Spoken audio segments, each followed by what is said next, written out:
Greetings, members, one and all of the Salivation Nation. You know you have enough silver when this happens. Let's explore.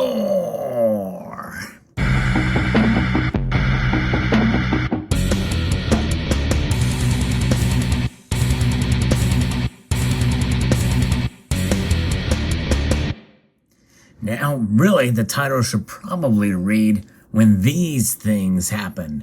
Because I'm going to be talking about a couple different scenarios and situations where one could ascertain that they have enough silver, or maybe even too much silver. And this sort of piggybacks on a video I did a couple of years ago, because I'm still continually asked, how much silver should I get? How much silver should you own? And that's a very open-ended question. And now I'm of the mind that of maybe planting some seeds and to think about certain things in terms of your strategies and how much silver the average person should own. And that's a very difficult question to answer, because is there really an average person? What is your situation like? It's going to be completely different than my situation, more than likely. That's for sure. Everybody has different strategies, different income levels, and different criteria from which they make decisions in order to preserve their wealth, in order to invest, their level of risk, and that type of thing. And we also have different philosophies. Though people in this community have very similar philosophies in terms of silver and gold, there are a variety of opinions. I've seen them with regards to precious metals. And that is going to weigh in on about how much silver someone should own. Now, notice you don't really see that much talk about gold. How much gold is enough? Is there too much gold? But really, you could ask the same question there, but maybe for different reasons. So let's talk a little bit about some of these things. When these things happen, I'm going to get to the major one, the big one, that is the most important at the end of this video, so stay tuned. If you enjoyed content like this, I will hope you will consider to pressing the thumbs up button, clicking the notification bell, because I do post daily videos. If you'd like to keep up with the news and other content with regards to precious metals. So silver, it is a metal that has been somewhat controversial as of late. We had the silver squeeze movement in 2021. We had the big time silver crash in March of 2020, and crash is a pretty strong word, but it did drop very substantially by, almost 30-40%, down to under $12 an ounce. That's in terms of the spot price. Now, most people could not find silver for that price, and so people were thinking, I better get in on this pretty quick, myself included. I bought a tube of Silver Eagles at that time, and I've been buying a little bit more silver recently, and I thought, for all practical purposes, that I had enough silver. So when did I know that I have enough? Well, I maybe have not quite reached that level yet. But one way you know that you have enough silver is if you look at your finances and look about what you spend the rest of your money on. If you're spending too much money on silver and you feel like you are addicted to buying silver, and believe you me, I have seen a lot of people who have been serious that say that they are addicted to buying silver. I think that's one thing that could happen that means that you probably have enough silver if you're addicted to it. You don't want to be addicted to anything. And even though silver is seen as a savings vehicle, as an insurance policy, I don't think it's wise or healthy to buy it as an addiction.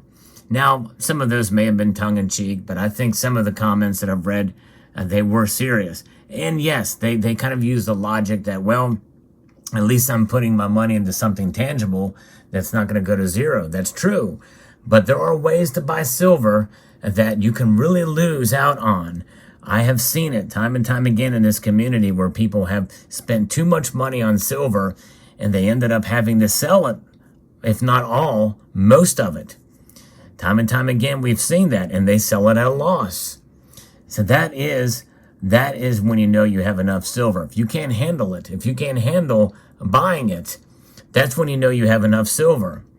And that's why I always tell folks to mind your finances, look at your budget, see and make sure that you're not overextending yourself. You're not going into debt to buy silver because of some false promise of that silver is going to go to the moon, or that it's just a matter of time before the manipulators are taken care of, and silver is just going to just open up and just go up into the stratosphere. And that's one thing that could happen, that when you know you have enough. And by the way, that could be just at the amount of silver that you see here. It could be somebody that just bought a couple of tubes of silver eagles or what have you. For them, that might just be enough, and they realize that it's put them into enough debt that they just can't really handle it financially. Now, the vast majority of the people watching this video, that's not the case. Most of us are pretty frugal. We're fiscally responsible. But again, there has been times, and I've seen it on this channel, people talked about it, that they literally went all in on silver, and they couldn't afford to go all in on silver, and have had to sell. In fact, there's a video that I'm going to be talking about that subject exclusively in another video that I had been thinking about for literally years. It's one of those videos that I want to go viral. I'm waiting for my channel to grow just enough so that it will go out there, because I'm not there yet. It's that important of a topic. What's another thing that could happen when you have too much? How do you know you have enough silver when this happens? And that is the amount of the percentage of your income that you spend on it compared to anything else in life. If you are spending more money on silver, even if you're budgeting your money and you're not enjoying other things in life, you're letting life go by without enjoying some of those other things. I've been there, folks. I've had to reassert my priorities, not only in terms of precious metals, but other in terms of shifting from one thing to another, but just as far as just enjoying other things in life and with discretionary income. It's okay to go out to dinner, to go on vacation, to enjoy the things in life that you won't get a financial return on, but you'll get an emotional and a return on memories that last a lifetime, that you can cherish, that in a sense are priceless. So you know when you have enough silver when you are disregarding making memories with your family and friends. And so therefore, prioritize. Silver is a lovely metal. We talk about it a lot in this community. But, there are things more important than silver. Family, God, friends. Enjoy that time. The world's not going to end tomorrow. The dollar is not going to collapse tomorrow. I know a lot of people think it's going to collapse soon and that we're heading for a financial and economic hardship.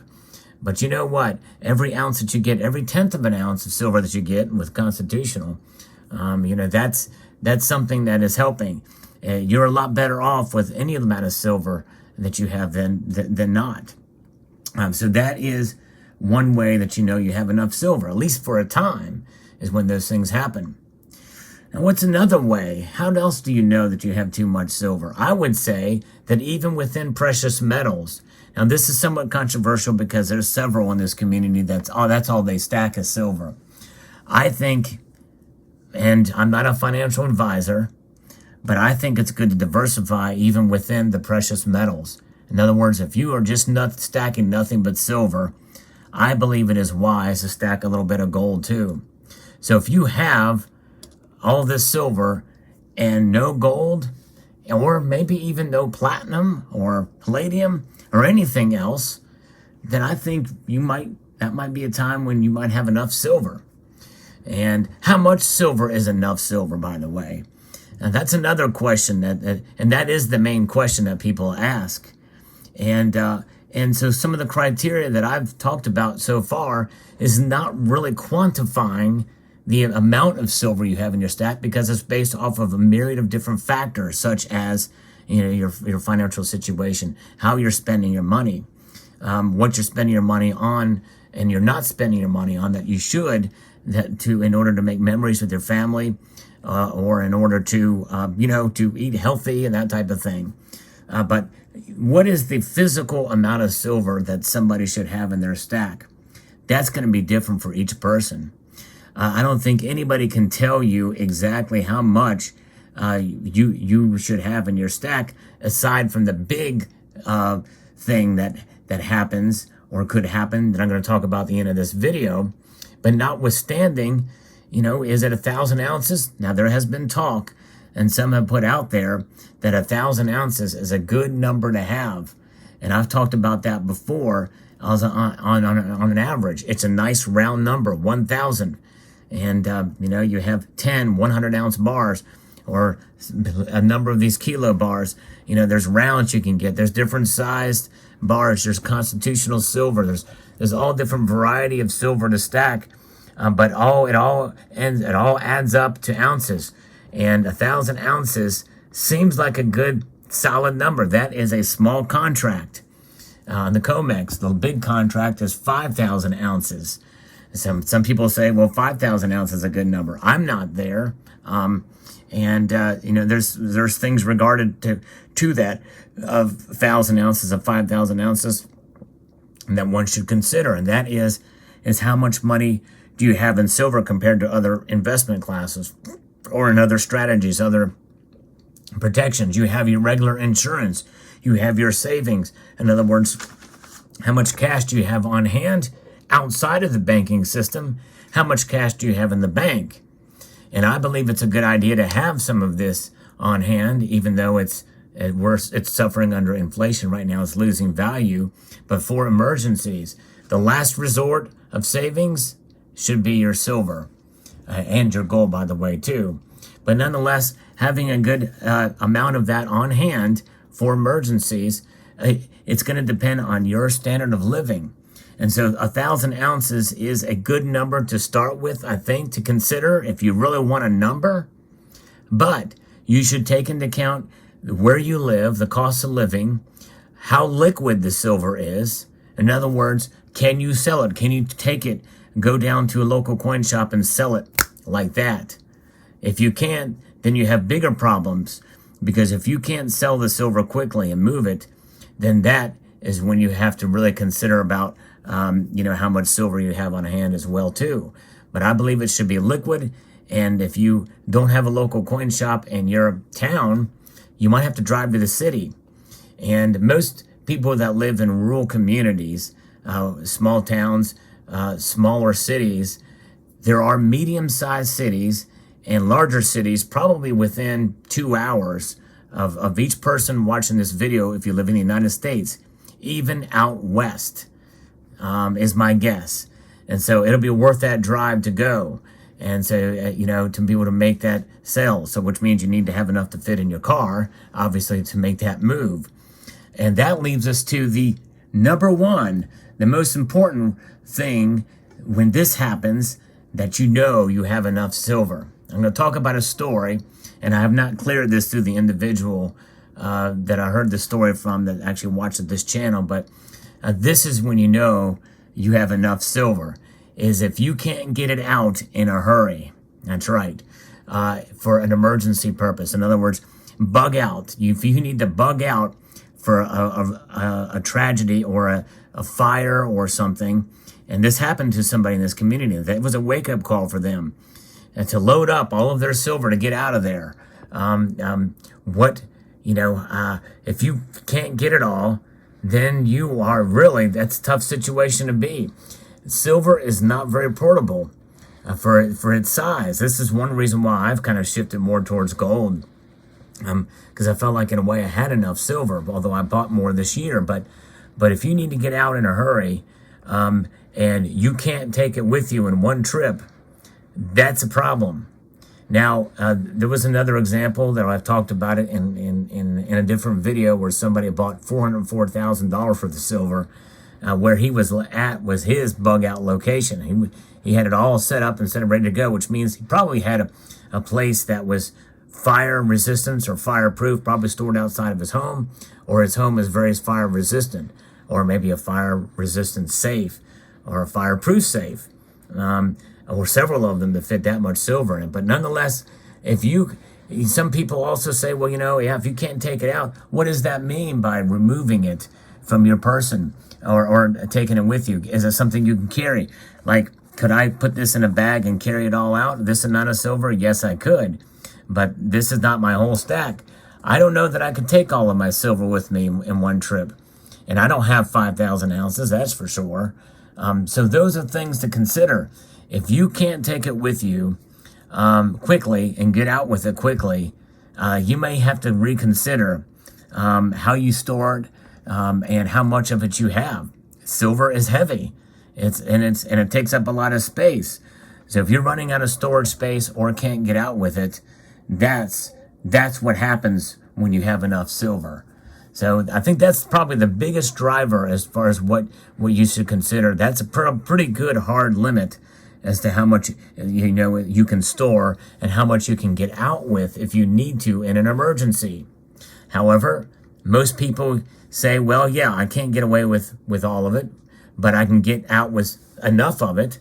And the thing is, the reason why they store a lot of it is so if they need it to liquidate some of it at a time, that's how they plan with holding that much silver. So for them, it may not be that big of a deal. I certainly understand that for sure. But my feeling is that, as you get mature as a stacker, as a pure silver stacker, it's only a matter of time before you realize, hey, I got a heck of a lot of this stuff, and I need to find a way to either diversify, get some gold, trade some silver for some gold, or to sell some of it now, or what have you. But the thing is when the prices are as low as they are now, I would not recommend selling it at a loss for sure. I'd recommend holding on to it and waiting for the market conditions to improve in order to sell it. So there you have it. Just thought I'd share this. Very interesting discussion, and actually another member of the community had inquired about it, and he's going to probably doing a video on it as well too. So I wanted to extend a multitude of gratitude to you all for taking the time to watch this video. Let me know what your thoughts are. When do you think you have enough silver? I hope you enjoyed this video, and I want to encourage you to please rate this video. That means to take your finger or your mouse. This is what a mouse looks like, by the way. And clicky on the thumbs up button, if you don't mind. That would be a big help. Press the notification bell. Share it. Yeah. What a novel idea if you can share it amongst other social media platforms or on your YouTube or what have you. Because I think this is an important topic. And so again, a multitude of gratitude to you all. And I want to encourage you to please rate, share, comment, and subscribe.